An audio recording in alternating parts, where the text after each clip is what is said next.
Who here is a fan of Karen Black?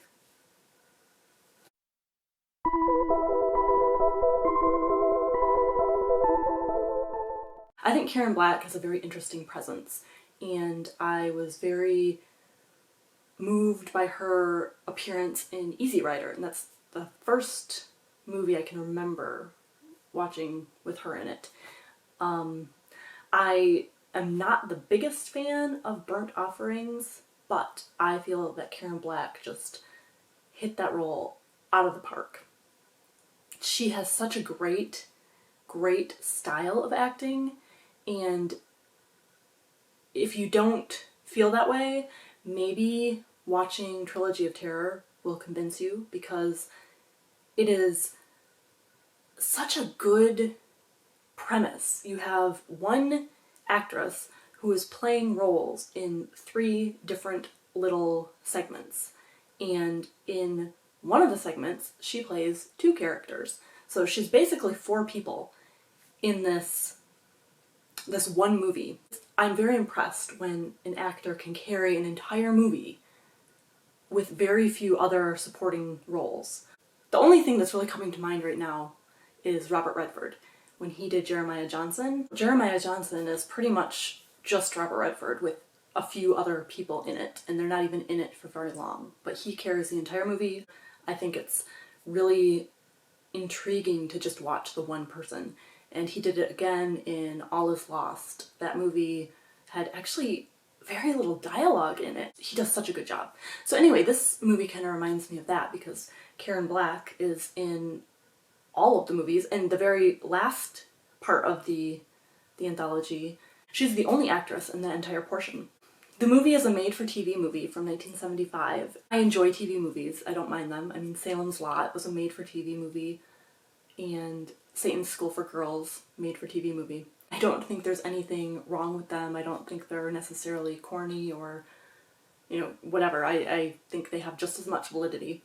And this movie has 3 parts, so it's a nice little anthology with 3 parts, all based on things written by Richard Matheson. And I did not realize that Richard Matheson had such a role in my life. Some of the things that I enjoy, I didn't realize that he had written, or things that are based on things that he had written. He has a connection to Richard Donner, who did The Omen. Stir of Echoes, I remember going to see that in the movie theater and being impressed by that. I guess that was based on a short story that Richard Matheson wrote. And the only Twilight Zone episode that I can actually remember is that Nightmare at 20,000 Feet, where William Shatner is on the plane and that little creature thing is on the wing. That is what I think of when I think of Twilight Zone, and that was written by Richard Matheson. So I think that my favorite segment of this is the 3rd one. Other than that, I probably like the first one more than the second. But the first one is Julie, and we have Karen Black as a very demure school teacher. She is soft-spoken, and she seems a little nervous and kind of like a wallflower. She wants to kind of blend into the background. And one of her students has this urge to seduce her. I felt like it was a spoiler, where he's sitting there and he is fantasizing about her, but it doesn't seem like it's his doing. It seems like she is kind of making that happen. But we do find out later that she was manipulating him. So we go through this whole thing where he has drugged her, and he knows that he's not supposed to date her because she is a teacher and it's against the rules, so he blackmails her with photographs, and he's just a terrible person. And then he carries the blackmail further, where he calls her at home and he's like, "You're gonna do what I say, otherwise I'll release these photos."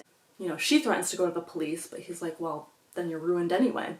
So she is at his house, and she's made him a drink. She looks very subservient, very accommodating. While they're sitting there, she says that she's bored now and she is done with this game. And then we realize that she has been the mastermind behind this entire thing. And he's he's taking his drink and he's like, "You've poisoned me," and she's like, "No, I've killed you." Something to that effect. Something to the effect of, "Oh, you little fool, no." And she tells him that, none of this was his doing, it was her. She likes she's kind of like a Black Widow spider. She gets guys to seduce her and she plays with them for a while. She makes them think that they are in charge, and then when she's done, she kills them. And one of my favorite parts in this is her little scrapbook of all the men that she has ruined and killed. And she does such a good job transforming from this little school teacher who's very withdrawn, very demure, not very sure of herself. She turns into this cool, collected woman who is manipulative and just so sure of herself. And it's just, the range is really, really good. And it's a small segment, so she has that range within a small space of time. So that's Julie. The second one is probably my least favorite, and I do feel like the twist was very evident from the beginning. It's called Millicent and Therese. And they are sisters who are just night and day. One is very dowdy, prudish. The other one is very flamboyant and sexual. She's evil, according to the one who is more uptight. And so there's a whole weird dynamic between the two sisters, and Millicent decides that Therese needs to die, especially because her sister is into voodoo and occult books and stuff like that. So she uses her own black magic books and things against her and makes a voodoo doll so that she can kill Therese because she's sick of her.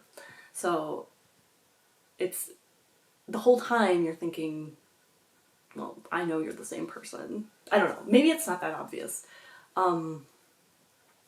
But to me, it just, as soon as she knew things that people are like, how did you know that? Only your sister knew that. I'm kind of like, oh, she's probably the same person.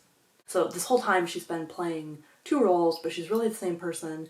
And when she decides that one of her personalities is going to kill the other one, she just dies. And the family doctor says that he, has known this whole time that she is a dual personality. So I think that one is the weakest of the three, but it's okay. And it's interesting to see Karen Black play the two different women. The creme de la creme, I think, is the third edition in the anthology. And that one is called Amelia. And she enters her apartment with a trunk, and inside the trunk is a Zuni fetish doll. And it has the creepiest mouth. Pointy teeth, has a little spear, and has a chain around him that's supposed to prevent him from coming to life and killing. He is referred to as he who kills, and we see Amelia talking to her mother, who is very overbearing, and poor Amelia, she just cannot seem to get out from underneath her mom. And they argue. Her mom makes her feel bad because she's going to go out on a date with a man that's who she bought the doll for. And so she's all flustered, and she decides to go chill out and take a bath, and she puts the doll down and the chain falls off. So this entire segment is only her acting, just Karen Black and this little doll. So she goes and takes her bath, she comes out, makes dinner, and she realizes the doll is gone. So she looks under the couch for it and it stabs her. She realizes that one of her knives is missing in her kitchen. And I don't know why, but I always have this thing. It's the same with The Shining when Wendy is looking at all these knives and she only takes one. It's like, why wouldn't you take multiple knives with you just in case? Could not hurt, right? She doesn't take any knives with her. So she's looking for this knife, can't find it, goes out, doll is missing, it's under the couch, and we hear the pitter-patter of it running, scurrying across the floor. And it starts attacking her, and it is brutal. This thing stabs her, bites her, all this stuff, and she is screaming, there's a huge fight, and it's so impressive. She tries to drown it, it doesn't work. She tries to shut the door, but eventually it manages to open the door. She's just getting so beat up. and she finally traps it in a suitcase, and it cuts its way out, and it's so spooky. The climax is when she throws it in the oven and burns it, and she can hear it screaming, and she can smell it burning, and she opens the oven after she's convinced it's dead, and something has transpired, and we see her with her back to us, and she's calling her mom, telling her mom that she has reconsidered and her mom should come over and they'll hang out. Well, then she turns around and she has been possessed by He Who Kills, the little Zuni doll. It has possessed her, and now she's waiting for her mom, and it's one of the most disturbing scenes. And she is squatting there with her mouth like the doll's mouth, that creepy, huge grin with all the pointy teeth, and she starts kind of, pounding her knife into the floor in anticipation, waiting for her mom to come in, and she's going to kill her. And it's on par with what I think is the most bizarre thing in The Exorcist, when the gymnast does that crab walk down the stairs. It's just things like that bother me, because it doesn't look like Karen Black anymore, and she has such an evil expression on her face. It is so impressive. If you have not watched this movie, just watch the last segment, even if you don't want to watch the other two, because it is so good, and it's impressive what they can do with a TV movie. Those are my thoughts on Trilogy of Terror. I do enjoy anthologies that kind of link the stories together. So I liked that the continuity between all these was Karen Black as the actress, and the fact that they were all written by Richard Matheson. I like that idea. Another one that I really like is The House That Dripped Blood, and something about that with the house linking all of the stories, it's very satisfying, the connection. I appreciate that kind of thing, and I think I will do a review on The House That Dripped Blood sometime.